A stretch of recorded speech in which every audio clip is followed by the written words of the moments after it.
Hello everyone, this is another video of server 2016 एमसीएससी की series हमने start की थी, जिसमें से ऑलरेडी हमने I think 8 to 10 different video हमने अपलोड कर लिया है। एंड अगर हम बात करें प्रीवियस टॉपिक की, तो लास्ट सेशन में हमने डिस्कस किया था about group policy management. So if you want to perform the task related to the GPO in server 2016, तो आप लास्ट की 3 वीडियो लगातार आप देख सकते हैं, क्योंकि हमने 3 वीडियो क्रिएट कर रखी है only for the dedicated for group policy management, means A to Z information related to GPO, like the block inheritance, enforce, precedence क्या होता है, WMI फिल्टर क्या होता है, ये सभी एक्टिविटीज, सभी टास्क या सभी कंटेंट हमने कवर कर रखे हैं अपने वीडियो में। बट आज का जो एजेंडा है, आज हम डिस्कस करने वाले हैं रेप्लिकेशन के बारे में, domain replication and FSMO role, which is one of important topic interview के पर्पज से। और अगर हम बात करें रियल टाइम इन्वायरमेंट में ट्रबल शूटिंग से related, if you are facing issues related to domain controller, तो डेफिनेटली कहीं ना कहीं एफएसएमओ रोल के अंदर जो फीचर्स रहते हैं या जो इनका टास्क रहता है, इनकी हेल्प से हम अपने इन्वायरमेंट में स्पेशली एक्टिव डायरेक्टरी की सर्विस से रिलेटेड होने वाली प्रॉब्लम को रिजॉल्व कर सकते हैं। राइट तो एफएसएमओ समझने के लिए सबसे इंपॉर्टेंट पार्ट ये है कि यू शुड नो अबाउट कि रेप्लिकेशन कितने तरीके से होते हैं, क्योंकि जो फिज्मो रोल है वो 2 पार्ट में कैटेगराइज किया गया है। पहला आपका domain wide and forest wide. तो यू शुड नो अबाउट कि ये डोमेन वाइड और फॉरेस्ट वाइड का काम क्या है, तो इसकी क्लियरिटी आपको रेप्लिकेशन सर्विसेज के थ्रू मालूम होगी। सो आज का एजेंडा हमारा ये है, क्लियर है कि हम डोमेन रेप्लिकेशन के बारे में बात करने वाले हैं, और साथ ही साथ इसका हम प्रैक्टिकल परफॉर्म करेंगे कि क्या क्या प्री रिक्विजिट होती है कि हम अपने डोमेन का रेप्लिकेशन इस्टेब्लिश कर सकें। तो एक लाइव प्रैक्टिकल भी देखेंगे, उसके बाद फिर हम एफएसएमओ रोल की तरफ मूव करेंगे। डोमेन रेप्लिकेशन को मैनेज करने के लिए मैंने जो सेटअप बनाया है, this is our domain controller, जो पहले हमने इंस्टॉल किया था class.com के नाम से। इसमें सर्विसेज हमने इंस्टॉल कर रखी, एडी इंस्टॉल कर रखा है। और this is another server 2016 operating system, जिसको हम अपने रूट डोमेन कंट्रोलर के साथ ऐड करेंगे and we will make it additional domain controller. So पहले कॉन्सेप्ट समझने की कोशिश करते हैं कि ये रेप्लिकेशन की जो सर्विसेज है, means how we can how many types of replication services are available, and we'll try to understand about the concept कि ये जो replication है इनका एक्चुअल में कॉन्सेप्ट क्या होता है। टोटल नंबर ऑफ रेप्लिकेशन की बात करें in case of domain environment, तो domain replication is categorize in 2 different part. पहला जो है वो है आपका intra site.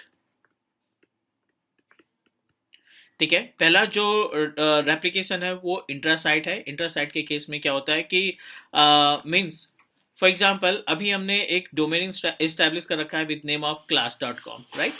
This is our domain controller, जो कि आपका कहलाएगा रूट डोमेन कंट्रोलर। सेकेंड, आप एक और एडिशनल डोमेन कंट्रोलर बनाना चाहते हैं, यू इंस्टॉल अनदर कंप्यूटर, और दूसरे सिस्टम में आप you want to make it as a backup domain controller या एडिशनल डोमेन कंट्रोलर, जिस सिस्टम का नाम है abc.class.com। ठीक है, abc.class.com, this is our additional domain controller, ADC बोल सकते हैं इसको, and both are communicating to each other. And we also want to create a one more domain controller with name of xyz.abc.class.com। ठीक है, this is our CDC, CDC in the sense child domain controller. और इनके बीच में जो replication establish होता है, means अगर आप यहाँ पे एडिशनल डोमेन कंट्रोलर पे या CDC पे कोई यूज़र क्रिएट करते हैं like as a with name of test, so ये जो यूज़र है ऑटोमेटिक आपके बैकअप डोमेन कंट्रोलर यानी एडीसी में, और साथ ही साथ आपको रूट डोमेन कंट्रोलर में सेम यूज़र आपका रेप्लिकेट होगा। और इस रेप्लिकेशन का जो प्रोसेस होता है, इस रेप्लिकेशन में जो टाइमिंग लगती है, ये 24/7। पहली चीज़ तो ये 24/7 होती रहती है, means you can say that live replication.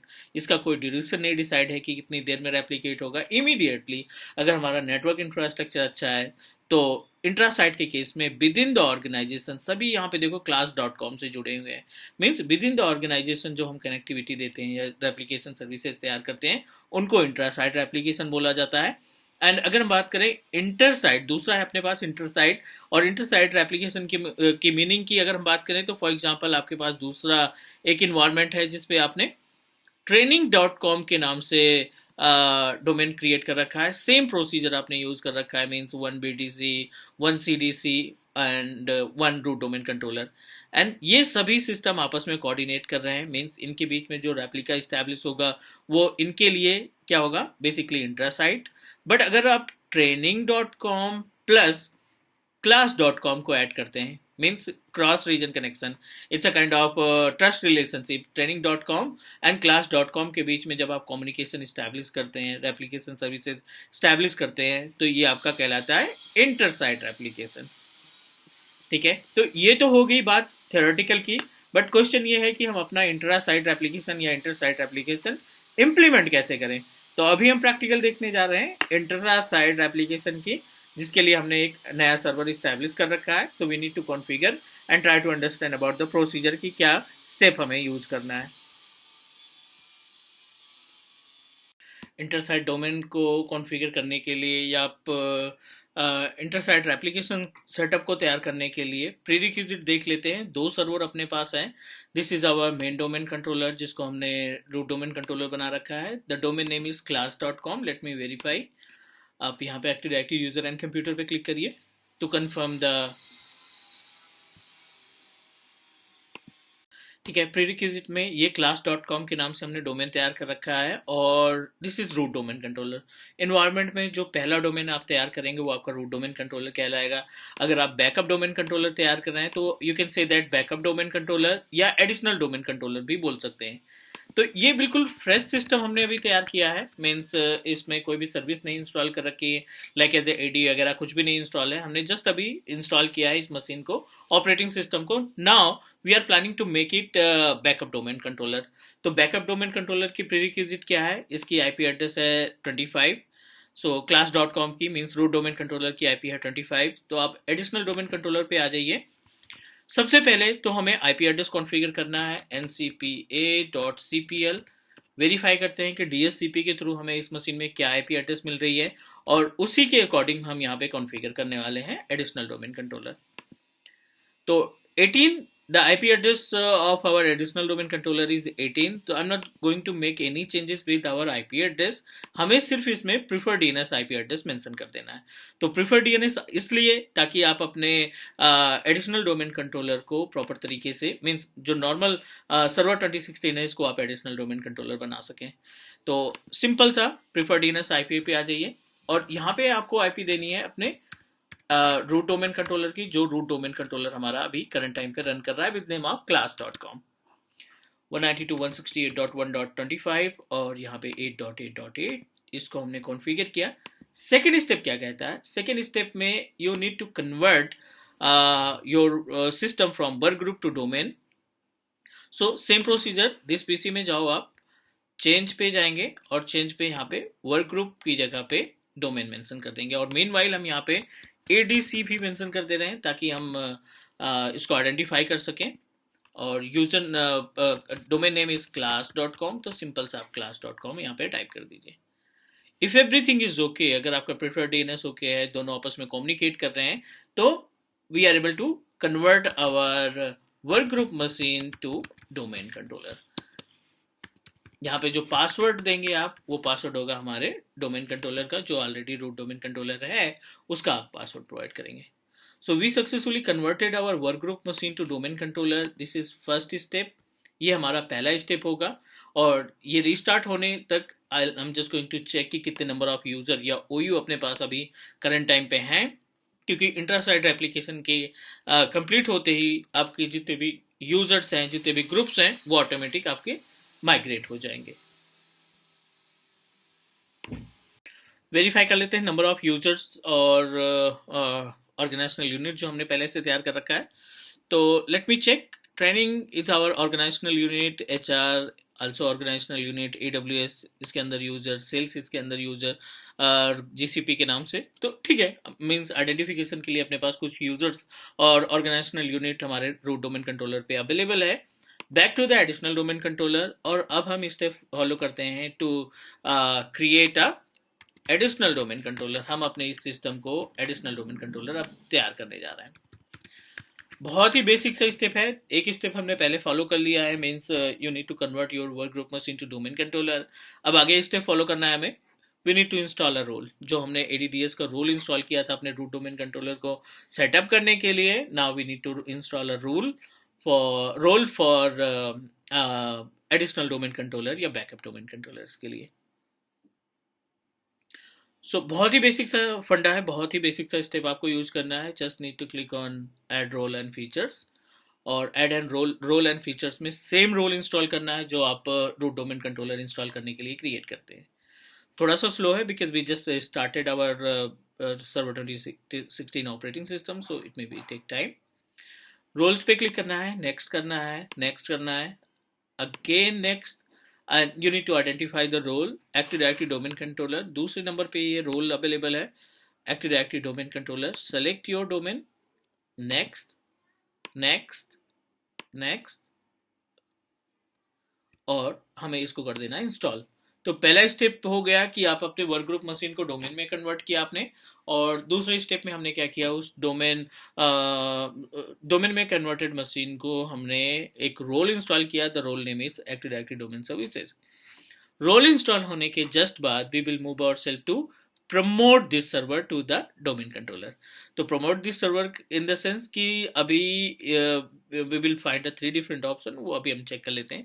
अभी वेट करना है, we just need to install the ADDS role, और उसके बाद फिर हम आगे इसको प्रमोट करने का काम करेंगे।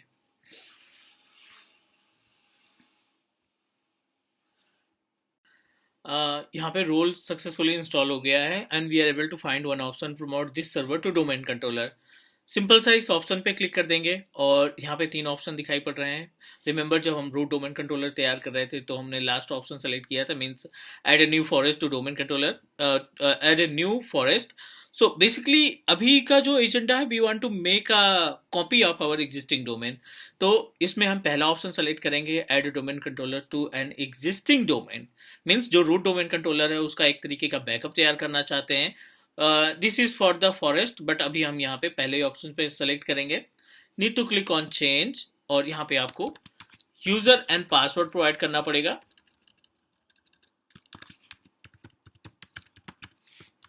जो भी आपका रूट डोमेन कंट्रोलर है उसका user ID and password provide करिए।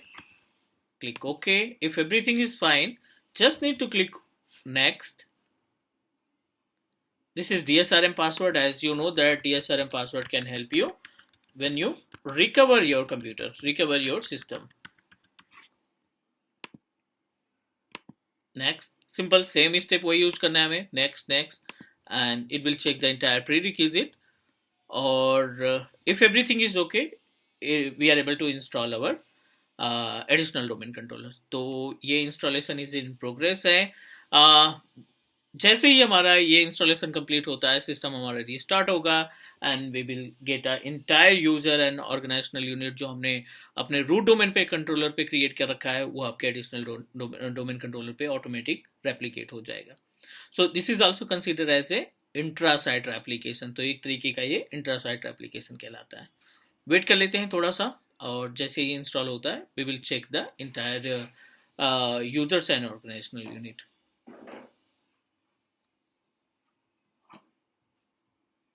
Fine, so we successfully installed the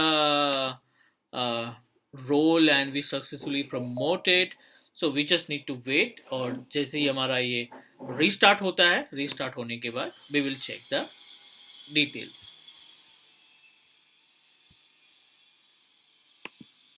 Fine, system restart होने के बाद additional domain controller system already is just turning on, और I'm just going to check कि जो user या जो ऑर्गेनाइजेशनल यूनिट हमने रूट डोमेन कंट्रोलर पे इस्टेब्लिश किए थे वो सक्सेसफुली माइग्रेट होने चाहिए, रेप्लिकेट होने चाहिए हमारे एडिशनल डोमेन कंट्रोलर से।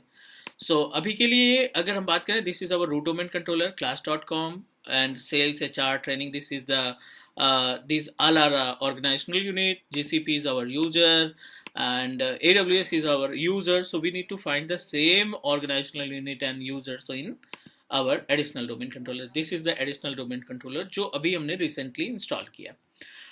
So we need to check, एक बार वेरीफाई कर लेते हैं कि क्या ये सभी यूजर्स हमारे रेप्लिकेट हुए हैं, and will try to create a one user. जितने भी यूजर्स आप क्रिएट करते जाएंगे, as we discussed in case of intra site application, it give us option to live application, means जो भी आप चेंजेस करेंगे अपने रूट डोमेन कंट्रोलर पे या एडिशनल डोमेन कंट्रोलर पे, वो इमीडिएट एक दूसरे में रेप्लिकेट कर जाएगा। तो चलिए कोई नहीं, यहाँ पे हम टूल्स पे एक बार वेरीफाई कर लेते हैं एग्जिस्टिंग यूजर का, जो पहले यूजर बने थे, और उसके बाद फिर हम एक नया यूजर क्रिएट करके देखेंगे। Open click tools, active directory user and computers, class.com, this is our domain. और यहाँ पे हम training, this is our organisational unit, HR, sales, GCP and AWS। अब देखो यहाँ पे तो एज इट इज यहाँ पे HR के अंदर ये आपका, HR के अंदर सेल्स, तो मीन जो यूजर्स है वो रेप्लिकेट कर चुके हैं, ठीक है। तो इट मीन्स दैट कहीं ना कहीं ये लोड बैलेंसर का भी काम करता है, और इन केस अगर रूट डोमेन कंट्रोलर में कोई प्रॉब्लम आ जाती है तो additional domain controller can take care. ये तो बात हो गई एग्जिस्टिंग यूजर को रेप्लिकेशन, एग्जिस्टिंग यूजर के रेप्लिकेशन की। हम डोमेन कंट्रोलर पे क्लिक करते हैं और एक यूजर तैयार कर लेते हैं only for testing purpose. The user name is ADC, ठीक है।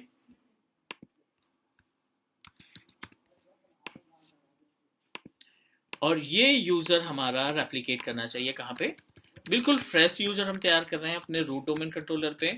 और एज यू नो दैट कि ये जो सर्वर्स हैं आपस में रेप्लिकेट हुए हैं, तो definitely we will find the same user in our additional domain controller.